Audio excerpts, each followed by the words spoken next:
dijo que fuera fácil poner lo mejor de nuestra tierra en tu mesa. Por eso en Caja 7 tenemos un plan sin comisiones en tu cuenta, tarjetas y transferencias sin coste. Para hacerlo fácil, ya estamos nosotros. Consulta condiciones en cajasiete.com.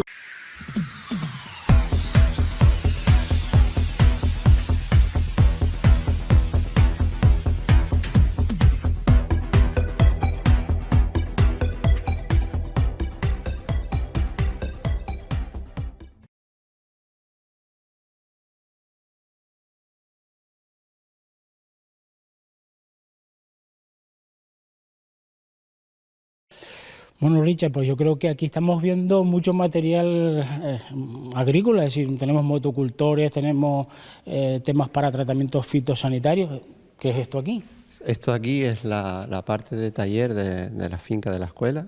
En el taller pues tenemos todo lo que tiene que ver con maquinaria. Entonces pues tenemos motosierras, desbrozadoras, equipos de tratamiento fitosanitario como atomizadores, mochilas de espalda.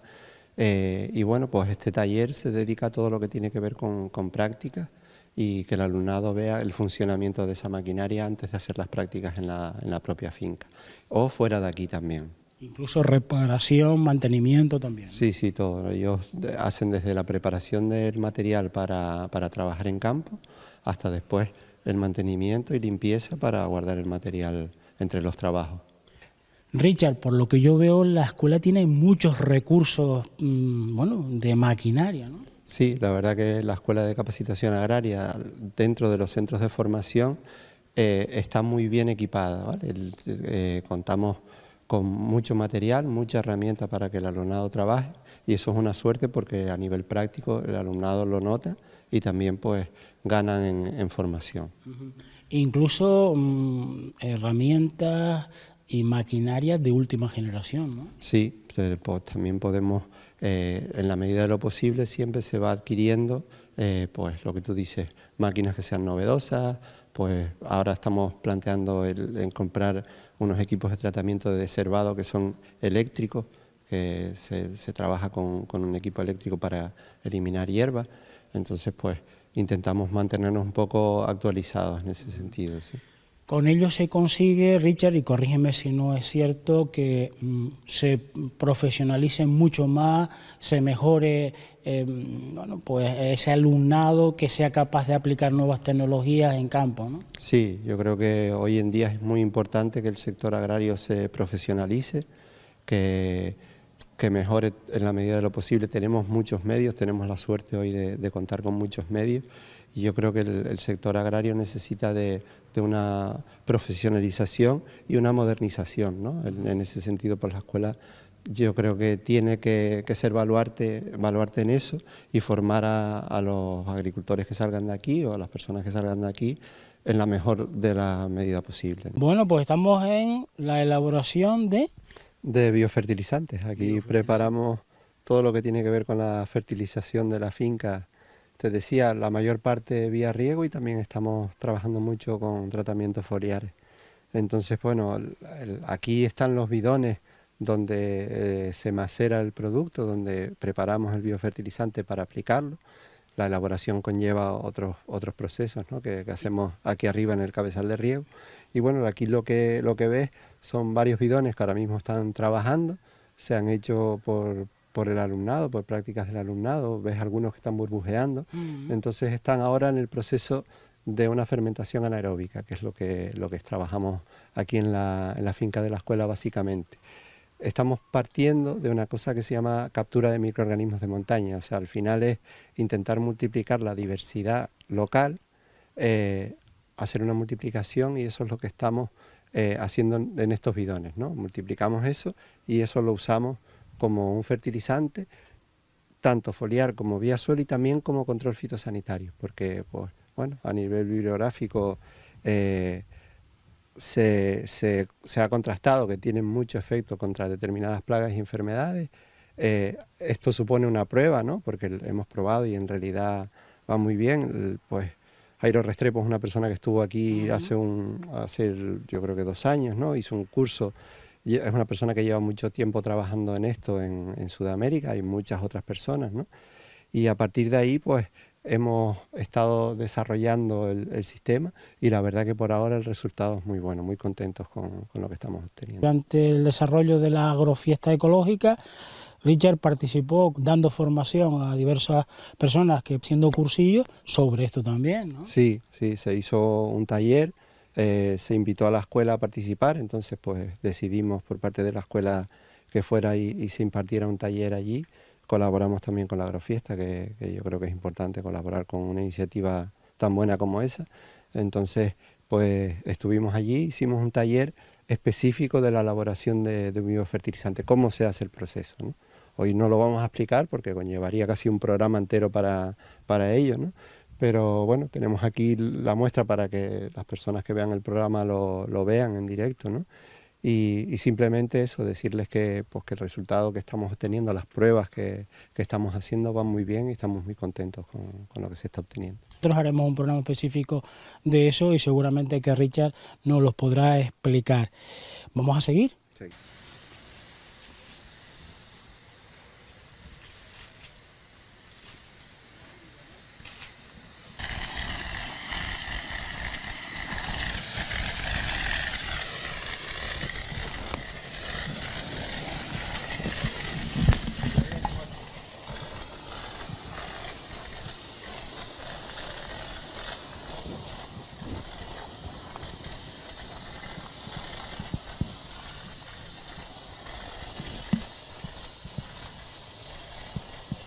Y bueno, yo decirte que yo llevo 2 años aquí ahora con la responsabilidad de la finca de la escuela, y cuando llegué el año pasado de aquí no se cogió una naranja. O sea, había muy poquitísima fruta, las plantas estaban perdidas, entonces era un cultivo que suponía un reto, ¿no? Y un reto que en agricultura ecológica puede resultar a lo mejor difícil. Y bueno, el resultado está aquí, que pues es otra parcela igual que las papayas, que yo entro y te pones contento, ¿no? Y te gusta a lo mejor pasar por aquí, aunque sea verla, ¿no? Y la verdad que la respuesta ha sido estupenda. Estamos tratando con biofertilizantes, sobre todo. Hemos tratado también con aceite de parafina y controlando también la hormiga. O sea, con ese manejo y teniendo un poco de cuidado en la época en la que la naranjera brota, ¿no? Que es cuando tiene que tener la hoja y mantenerla para que después pueda florecer y hacer el ciclo. Como estaba en fase de recuperación, hicimos un planning de tratamiento y no hemos tenido ningún problema serio durante este año. Pero al final, Richard, hay que decirlo todo. Te tienen ayuda, tienen una fauna auxiliar, tienen abejitas por aquí también. Sí, claro, pues ahí un poco hay que entender eso, ¿no? Que en agricultura y en agricultura ecológica, pues igual que pasa en un bosque, ¿no? Si tenemos mucha diversidad, hay un control natural. Y yo creo que eso es algo que tenemos que empezar a entender en la finca, y a mí es una cosa que me gusta mucho y que estoy intentando fomentar, y que entre el profesorado y el alumnado pues estamos intentando llevar a cabo a través de la implantación de setos, lo que habla un poco Manolo, ¿no? De generar biotopos, y nada, pues con eso empieza uno a ver resultados también, ¿no? Entonces pues esa parte es importante. Richard, hemos visto que has puesto el sensor de temperatura en esta especie de compost, que creo que no es un compost, tú nos lo vas a aclarar, y llega a 60 grados. Sí, se trata de una fermentación de materia orgánica, ¿no? Como si fuera un compost, en realidad es un tipo de compost. Se llama bokashi, aunque aquí hemos cambiado un poco la receta, aprovechando un residuo del bagazo de la cerveza. Hemos elaborado esta pila, ¿no? Y se trata de un abono fermentado que fermenta muy rápido. Un compost normalmente, pues en la elaboración vamos a ver un compost ahora que lleva unas 8 semanas, 8 o 9 semanas en función de cómo esté la temperatura, y este, sin embargo, en 20 días está hecho. Es un abono en el que hay mucha actividad. Esto blanco que vemos encima de la pila es el micelio de un hongo, ¿no? Y lo que tenemos aquí dentro es mucha actividad. Se trata de un material que hay que trabajar como de una forma más intensiva, hay que voltearlo más veces porque coge mucha temperatura, como vimos. Fíjate que es una pila bajita y que estaba casi a 60 grados, ¿no? Se hace bajita para intentar ir reduciendo la temperatura. Entonces, pues... ¿Tienes que regarla también? No, esto se prepara y ya no se hace nada más sino voltear. no hay que humedecer. Y entonces tienes que airearla tarde y mañana o algo así. Depende un poco de cómo vaya, tienes que ir controlando la temperatura, ¿vale? Nosotros aquí volteamos una vez al día y a veces no estamos volteando, ¿no? Entonces, lo que es curioso y lo bonito de ver aquí es que fíjate toda la actividad de hongo que hay en la superficie, ¿no? Fíjate cómo sale el humo. Aquí tenemos una pila de compost y estamos viendo la temperatura, mira, 50 y poco, es decir, está súper. Sí, la verdad que hemos tenido un poco de problemas con el manejo, te lo estaba comentando fuera de micrófono. Se nos paró porque se le dieron 2 volteos, se enfrió mucho, un día de lluvia, y ahora pues la hemos vuelto a arrancar y va muy bien. El compost pues es algo diferente a lo que vimos del Boccassi, ¿no? En este caso el compost es un proceso un poco más largo. Aquí hemos hecho el compost con cama, con lo que se pone de cama del ganado, monte, ¿no? Estiércol, materia verde, sí le pusimos un poco de arcilla para crear un complejo que se llama complejo arcillo-húmico. Le pusimos carbón también, entonces pues lo enriquecimos con todo el material que teníamos aquí propio de la finca, ¿no? El compost pues te había comentado que es como una golosina, en este caso pues se trata de un material que lleva un proceso de elaboración más largo que un Boccassi, pero tiene un resultado muy bueno también, ¿vale? Y sobre todo que ahorramos en fertilizantes orgánicos bastante dinero, ¿no? Sí, claro, pues con esto también la dosis baja de aportación, nada aportar un estiércol que sale directamente de la cuadra, aportar un compost siempre tenemos que bajar la dosis. Hay que entender también que el compost lleva un proceso de elaboración que conlleva trabajo, entonces pues yo en este sentido creo que lo ideal sería que se pudieran hacer plantas de compostaje donde a nivel como comarcal o algo así se pudiera hacer un material que fuera aprovechable por los agricultores. Sobre todo por el aporte de la jardinería, de los restos de jardinería, de muchas casas y también, bueno, incluso de material orgánico que se recoge, ¿no? Sí, pues prácticamente se puede compostar cualquier residuo orgánico siempre que tenga una calidad determinada, ¿no? No que sea algo que se nos pudra ni nada de esto, sino todos los restos orgánicos que ahora pues hemos empezado a ver que se recogen de la alimentación en las casas, ¿no? A través del contenedor marrón. En este caso aquí en La Palma, pues es compostable y después ahí pues tenemos un montón de material para aprovechar, ¿no? El aprovechamiento forestal yo creo que se está entendiendo con los últimos incendios que es muy importante y es una labor que tenemos que hacer, porque si no los incendios pues están causando los problemas que causan en la actualidad, ¿no? Y ese aprovechamiento forestal tiene que ir enlazado con la agricultura, ¿no? Que yo creo que es lo que... La utilización de la pinocha. Sí, pinocha, monte, todo eso, hay que retomar esas labores que se hacían, ¿no? Y aprovechar ese material para esto, ¿no? Para gestionar un residuo que puede ser aprovechable después en agricultura. ¿Y los alumnos qué te dicen cuando aprenden a hacer compost? Bueno, pues hay un poco de todo, ¿no? Los alumnos pues son muy variopintos, como te podrás imaginar, pero suelen mostrar interés, ¿no? Decirte que, bueno, esta pila de compost la montamos porque aparte de la formación que se hace aquí en la escuela enfocada al alumnado, a los ciclos formativos que tenemos, se hacen cursos de formación para agricultores, ¿no?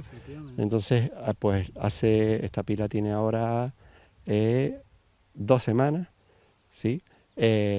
Se hizo un curso de compostaje, pero enfocado a agricultores externos, ¿no? A formación continua para agricultores y agricultoras de la isla o de fuera, que también suelen venir. Pues eso, pues se hizo un curso de elaboración de compost específico y es el resultado de lo que tenemos aquí. Y al lado tenemos unas ovejitas de raza palmera que están en el campo nutriéndose, ¿no? Sí, ahora mismo están esperando para irse para la casa, ¿no? Porque pasan la mañana, aquí hay 2 parcelas, las soltamos pues una semana en una y otra en otra, tienen alfalfa para comer, que hacemos una siembra, ¿no? Y en efecto son de la oveja de la raza palmera, colaboramos con la asociación un poco en el mantenimiento de la raza porque pues está en peligro de extinción. Entonces pues pues bueno, las ovejas son un complemento perfecto para una finca de estas características, ¿no? Porque pues, nos permiten producir estiércol. Y comen de todo también. Y después pues también pues comen todo lo que los residuos que podamos aprovechar. Y bueno, aquí pues hemos decidido dedicar esta parcela a ellas para que pues por bienestar animal y un poco también por placer, ¿no? De verlas aquí pastando prácticamente todas las mañanas, que uno sube aquí también y le dan ganas de sentarse un rato a verlas. Pues nada, pues las tenemos dedicadas a ellas, ¿no? Yo les digo, amigos, que la Escuela de Capacitación Agraria de los Llanos Aridanes, incluso la Escuela de Capacitación Agraria de Tacoronte y la de Arucas, es una gran desconocida dentro de la sociedad canaria. Aquí se hace ciencia, aquí se trabaja, aquí hay diversidad, y yo creo que el alumnado, que no sea solo de las escuelas, tendría que visitar esta zona, sobre todo la gente menuda, para que vayan viendo una posible salida, ¿no? Sí, ya desde el año pasado trabajamos bastante y este año también suelen venir muchos centros, centros de primaria, de infantil también, institutos. Estamos en proceso de abrir un poco la escuela, ¿no? Que nos visiten, siempre es una visita muy interesante para el alumnado de otros centros. Conocer lo que hay aquí en la escuela, lo que tú comentaste es importante, ¿no? Contamos con 3 escuelas de capacitación agraria en Canarias. La Palma tiene la suerte de contar con una de las 3, ¿no? Entonces son centros que, como han visto, están muy bien equipados, permiten una formación de calidad, que yo creo que es una cosa por la que se debería apostar sin ninguna duda, ¿no? Entonces, en ese sentido también hay que abrirlas un poco, ¿no? Y también abrirlas a la formación de agricultores, lo que estábamos hablando ahora, ¿no? Que los agricultores también tengan un punto aquí en el que puedan tener una formación continua en la que abordar pues, diferentes temas. El aguacate, por ejemplo, ha tenido mucha demanda en los últimos años, ¿no? Aquí en la isla hemos impartido 2 cursos en los últimos años y hay mucha demanda de los cursos normalmente. Bueno, pues esta es la casa del sector primario, ¿no? Sí, yo creo que me gusta considerarlo así, ¿no? Y aquí estamos para eso, ¿no? Se trata de un organismo público y hay que intentar, pues, tener las cosas lo mejor posible para que... Nos encontramos en los cabezales de riego de la finca, donde están todos los automatismos y, bueno, pues cosas curiosas de todo este sistema es, bueno, la parte que tenemos aquí, los depósitos de maceración y test de compost. Richard, quizás es la parte más atrayente así, ¿no? Sí, bueno, a nivel técnico pues es un cabezal de riego con un equipamiento bastante importante, ¿no? El equipo de filtrado, el equipo de bombeo que hay, el programador de riego, ¿no? Es una finca muy grande y requiere pues de cierto control y automatismo en el riego. Y bueno, aparte de eso, aquí está todo lo que tiene que ver con fertilización, ¿no? Veremos la elaboración de fertilizantes también, ¿no? Y en ese sentido, pues aquí tenemos 3 depósitos de maceración. Aquello es un depósito comercial y estos son 2 teteras igual a ese sistema, pero hechas caseras, ¿no? Y aquí lo que hacemos es pues hacer maceraciones aeróbicas, ¿no? Cosas que se utilizan muy rápido, pues con un compost, con el bokashi que te comenté, ¿no? Que lo quiero probar haciendo una maceración. En el caso del té de compost, pues es una cosa que se hace mucho más rápido. Hay que partir de un material siempre de calidad, de un compost de calidad. Aquella pila que tendremos arriba se destinará después en parte a preparar un fertilizante líquido que podemos aplicar tanto en riego como vía foliar, eso es importante también. El bokashi también probaremos a macerarlo aquí y hacer también una maceración rápida, y cuando digo rápida es una maceración que en 2 días, 3 días está, ¿no? Está lista para usar, es una cosa bastante práctica y podemos usarla tanto vía foliar, como te decía, como a través del riego. Las fincas son 4 fanegas y media, ¿no? Más o menos, un poquitito más de superficie, contando con las naves de material y de herramientas. Entonces, pues es una finca muy grande y encima muy variopinta, o sea, hay muchos cultivos diferentes, hay mango, hay lichi, hay aguacate, hay cítricos, hay chirimoyas, pues tenemos parcelas dedicadas a hortalizas, invernaderos dedicados también a hortalizas. Entonces, pues eso requiere tener un riego lo más profesionalizado posible, ¿no? Y pues antes que estuvimos hablando de la profesionalización del sector, pues yo creo que es importante este tipo de de cosas y de conceptos para transmitírselos a los agricultores, ¿no? En una finca de este tamaño, si no tuviéramos algo así, pues prácticamente que tendríamos que dedicar al riego a lo mejor 2-3 días de la semana. Tenemos poco personal y si tuviéramos que hacer eso ya pues no podríamos en realidad atender el resto de la finca. Entonces, pues tener esta instalación te permite, pues aparte de mejorar mucho el tema de la fertilización o tener un control sobre lo que se está haciendo, pues tener disponibilidad de ese tiempo para otras cosas, para las labores de la finca. En ese sentido, el programador que hay aquí permite controlar prácticamente todo, ¿no? El equipo de programación, pues bueno, es una especie de ordenador, lo que vemos aquí, ¿no? Es un programador que tiene, pues a través de diversas instalaciones, tenemos pues por parcelas todo lo que vamos haciendo en cuanto a fertilización, dosis de riego y dosis de cada uno de los depósitos de fertilizante. O sea, podemos un poco controlar todo. La dosis que quiero ponerle a una parcela en un momento determinado, si quiero aumentar más en verano, en cuajado de frutos, ahí puedo jugar con todo eso, ¿no? Puedo jugar con variación de tiempo en riego, con todo lo que hay que controlar en riego, ¿no? Y después contáis con un agua de primerísima calidad, ¿no? Sí, bueno, el agua de La Palma, por suerte, contamos con un agua de bastante calidad. Vamos a ver si este año nos llueve, ¿no?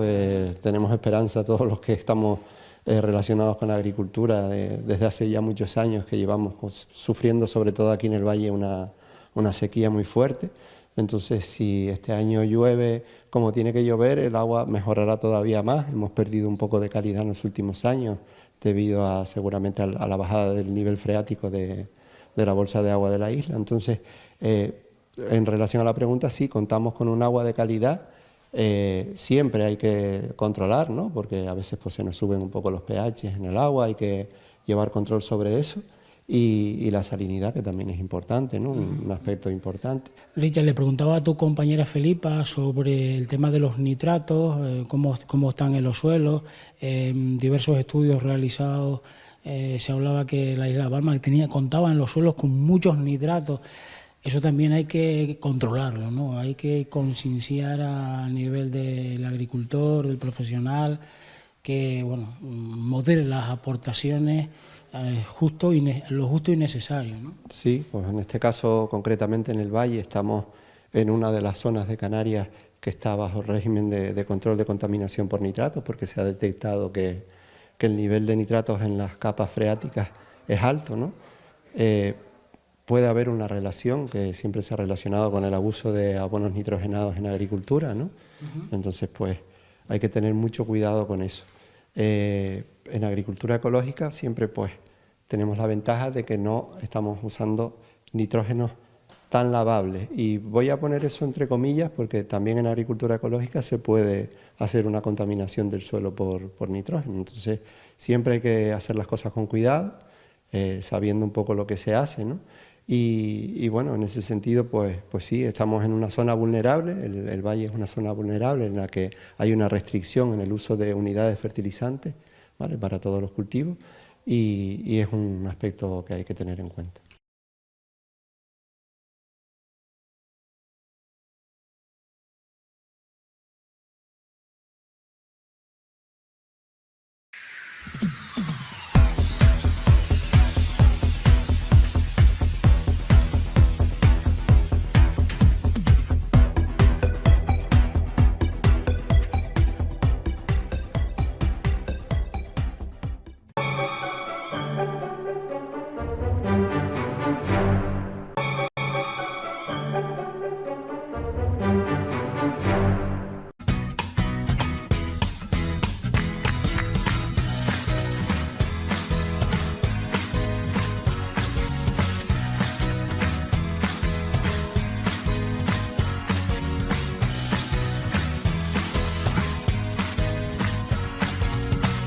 A ver, bueno, yo recuerdo siempre que en la isla del Hierro y sobre todo en este pueblo, el Pinar, la higuera era el árbol, la higuera, el almendrero y las tuneras, pero sobre todo la higuera era el árbol que le prohibía la economía de este pueblo.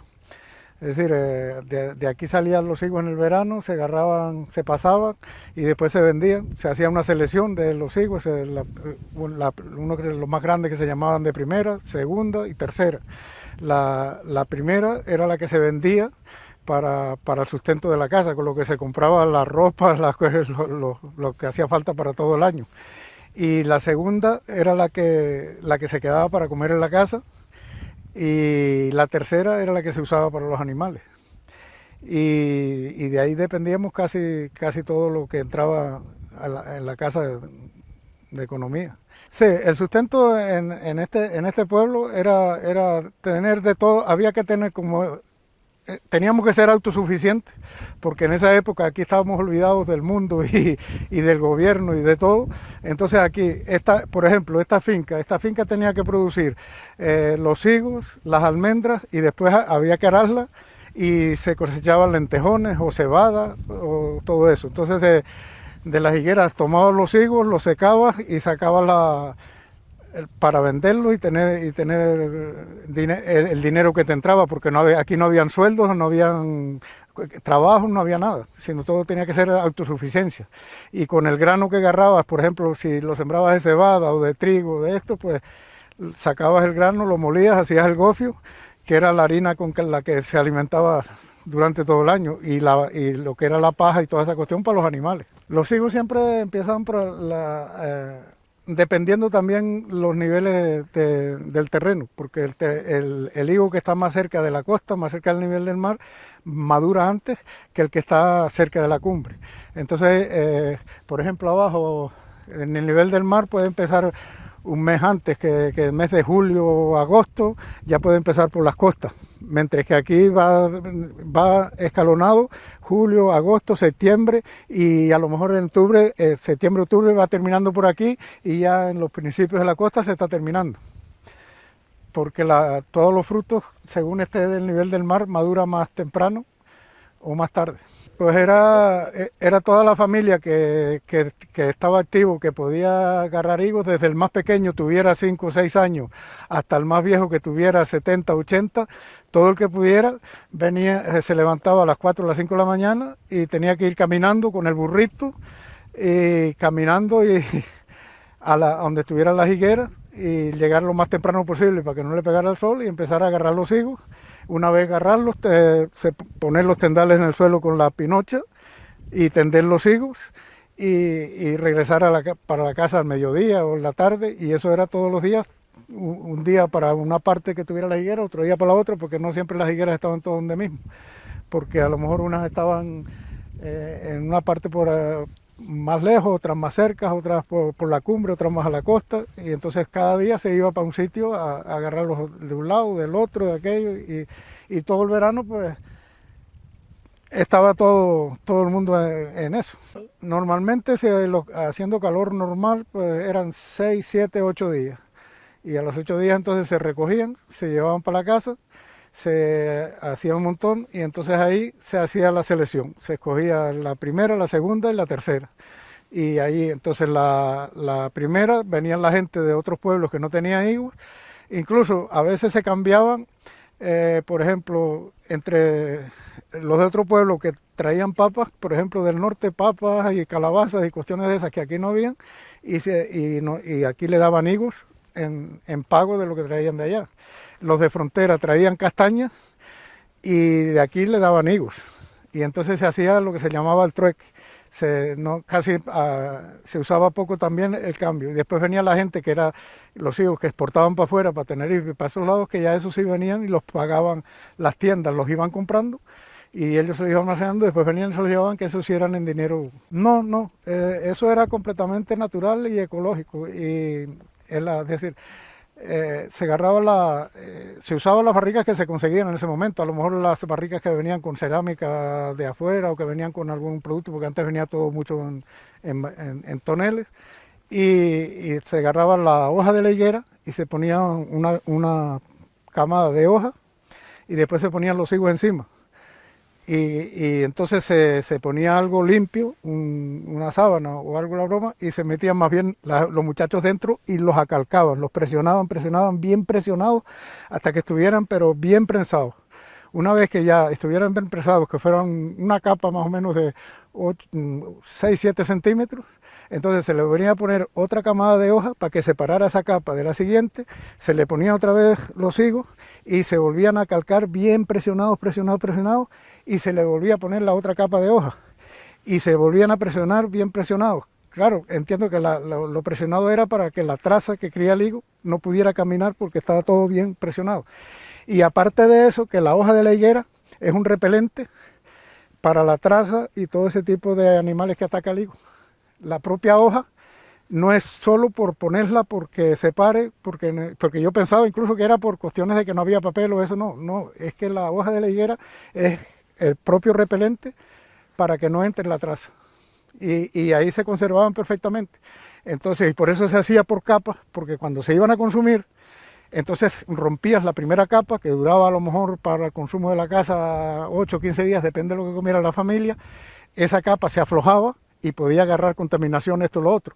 Pero la siguiente no, porque seguía sellada y seguía con la hoja encima. Entonces, cuando se acababa la capa de arriba, es que se podía romper la siguiente. Y así el higo se conservaba todo el año hasta que llegaba la siguiente cosecha sin ningún problema, sin echarle ningún químico, nada.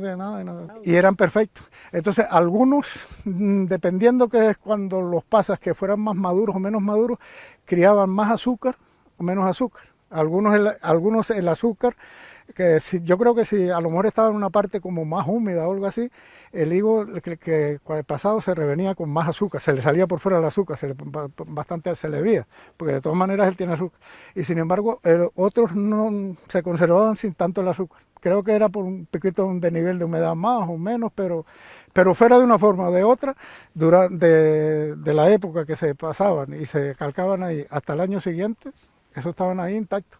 Y podían pasar 1 año y hasta 2 años que no. Ese cambio fue un poco ya porque como va cambiando todo. Pues, es decir, antes todo pues eran procesos manuales, procesos que no había mecanización, no había nada, no había tal, y era el proceso. A medida que todo va evolucionando, pues sacaron los tendales. Los tendales todavía se comenta y mucha gente que todavía los quiere seguir pasando en la basa porque dice que es el sabor auténtico del higo, el calor, la broma, que no tiene ninguna contaminación, que no tiene nada, y otros no están de acuerdo porque, claro, la basa era, por ejemplo, que yo los tendía aquí mismo, yo hacía el esplanada de basa, tendía los higos y los higos quedaban ahí a la intemperie del sol, del polvo, de la lluvia, de lo que viniera. Pero claro, también pienso que en esa época todo estaba más, el aire y todo estaba más ecológico, más sano y hasta las mismas moscas. Pero hoy en día ya también es cuestión, pues, por más limpios, menos contaminación, porque ya se meten dentro de los secaderos, pues el secadero está cerrado, hermético, limpio. Ya la idea fue que en viendo los secaderos que sacaron cuando el ayuntamiento o el cabildo, que fue el que sacó los primeros, que inventaron hacer ya los secaderos, por eso, porque, para ponerlos, resguardar de la lluvia, del polvo y de todo. Entonces, claro, yo agarré uno, pero por ejemplo, estas higueras, un secadero de esos lleva como 10 cestos de estos, 12, 10 cestos de estos, pero a lo mejor yo agarro 30 cestos. Entonces 30 cestos no me caben en el secadero. Entonces tendría ya que tener 2 o 3 secaderos. Es problemático por el sistema que están hechos, es muy débil también y se dañan mucho, entonces hay que estarlos reparando, esto y lo otro. Entonces a mí no se me hacía suficiente y yo dije, bueno, pues yo lo que voy a hacer, el tendal que tenía en el suelo, que es allí mismo donde está, pues hago la navecita, le pongo el techo plástico y le pongo todos los tenderos a la altura de la cintura, que no tenga que agacharme, porque yo ya estoy viejo para estarme agachando y poner la broma tal y qué sé yo, y tiendo los higos cómodamente y queda todo limpio, con su puerta bien cerrada, y yo puedo entrar dentro y darles vueltas y sacarlos, porque en los otros tampoco uno se puede meter dentro, sino que tienes que estarlos levantando, metiéndolo para allá, que las bandejas, aquel es más para tener una higuera o 2, y algo así, pero ya como quien dice, ya para pasar higos bastante industrializados no es suficiente. Pues en calores normales, que haya algo de fresco, esté la bruma en la cumbre y haya algo de fresco y tal, son 7 o 8 días, porque ahí el calor es más que afuera. Pero ahora mismo, con estos calores de ahora, que están en 30, 40 grados afuera, pues adentro agarra mucho más y en 3 días, 4 días se pasaron. Pero no es lo usual, no es lo usual. Lo usual es que ahí también tarden sus 5, 6, 8 días. A lo mejor un par de días menos que afuera, pero no tanta diferencia. Pero lo normal es eso, 7, 8 días. También inventé un sistema porque es eso, porque esta parte es la parte más alta, que es donde último maduran los higos. Al ser la parte donde último maduran los higos, también se les acerca más el invierno.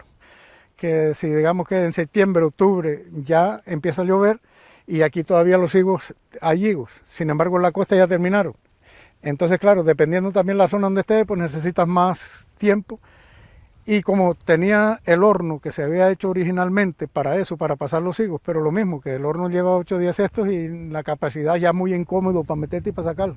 Entonces aproveché ese horno que ya estaba y por la salida de calor de la chimenea, pues le puse todo un tubo que saliera por el otro lado y se le hizo un sistema de calefacción para sacarle la humedad, ayudarle a sacarle la humedad en los tiempos que hace poco sol y que tardan mucho más los higos, para que en vez de podrirse, que se vayan pasando poco a poco, pero que se vayan pasando, para que ayude al sistema. Entonces me envisté el sistema ese y bueno, ahí estamos funcionando. Pues de todas formas, porque es decir, la poca gente que queda en la isla, que la gente de la edad de uno que quiere higos, pues prácticamente higos no vendo sino yo y 2 o 3 más. 2, 3 o 4 personas más y qué tal, qué sé yo, entonces no alcanza. Entonces ya de por sí los tenemos encargados de año a año para un señor que quiere 15 kilos y ya como él los quiere envasados al vacío y en bolsitas, se los damos envasados al vacío y en bolsitas. Los quiere a granel, pues se los damos a granel y él hace el proceso. Otros prefieren, se los llevan y los acalcan al sistema de antes, en un tobito con sus hojas y su broma y tal y qué sé yo. Y tal. Entonces no se hacen mucho proceso por eso, porque es tan poco la cantidad que hay que se vende eso, más que nada a los amigos. Ya tienes una docena de clientes de todos los años, que aquel quiere 10, aquel quiere 15, aquel quiere 20, los que dejas para ti, el otro que más al vacío y tal y qué sé yo. Entonces no hay problema, al revés, no alcanzan para venderlo, porque no hay, es decir, no hay quien los coja, no hay quien... La economía está tan bollante que todo esto se pierde, se van al suelo, pero... Presentamos el proyecto de recuperación de la higuera y el almendro. Principalmente hace poco más de 6 meses nos solicitaban la propia asociación la recuperación de estos, digamos, 2 elementos fundamentales, no solo de alimentación y de la cultura reña, sino también del paisaje y el patrimonio de nuestra isla. Vinimos, nos presentaron la propia idea y el consejero, con la experiencia que ya han tenido en la isla de La Palma de un proyecto muy parecido. Hoy presentamos el encargo a GMR, que hace Transición Ecológica GMR, para la elaboración del proyecto. Una vez tengamos elaborado el proyecto y la localización donde se va a realizar el proyecto, se concluirá con el proyecto en sí y la financiación. Con lo cual yo creo que estamos enhorabuena, algo muy demandado. Estamos hablando de la higuera y el almendro, 2 árboles que son cultura e historia de la isla del Hierro y que sin duda con esta recuperación también podrían generar economía en nuestras medianías, entre los núcleos poblados y la masa forestal. No solo, como dije, que pueden generar economía para agricultores y agricultoras y para el entorno complementario, pero también sirven fundamentalmente porque prevén los incendios forestales que desgraciadamente...